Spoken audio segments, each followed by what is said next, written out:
much use of this arm as possible. Okay. I would put one over there.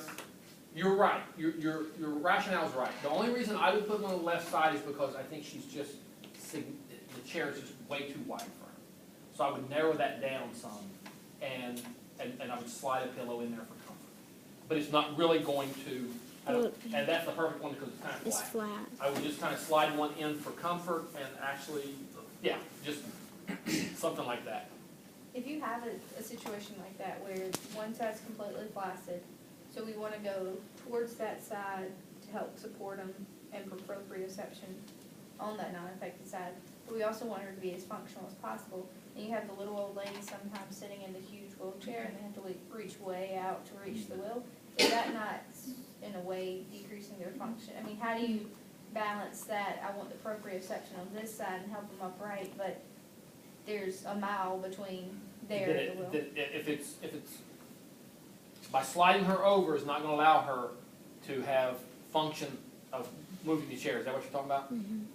If by sliding her, if the little old lady sits in the middle of the chair, maybe she can reach the wheel, but by the time I scoot her all the way over to give that flaccid side proprioception, then she can't reach. Then I'm going to leave her in the middle and build up around it because I want her to have that mobility. There's all kinds of scenarios you run into where you just got to make and when you look at it, you go, I don't like this. Right. But to have this, I've got to do it, and right now I think that's more important. Okay.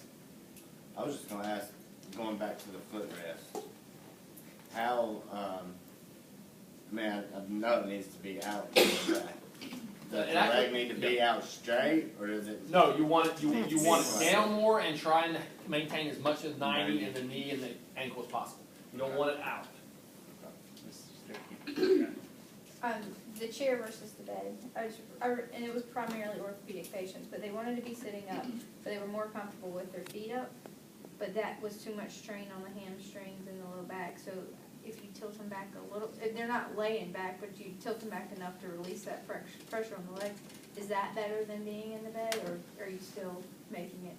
It's better than being in the bed, but I'm feeling crazy about it. Okay. Now, with orthopedic patients, you have a concern of leaving their feet on the floor of swelling. Right, and that was primarily. And that's an issue. So you can in those chairs you can prop their feet up, and so that makes them lay back a little bit, Right, but it's but still not their way back.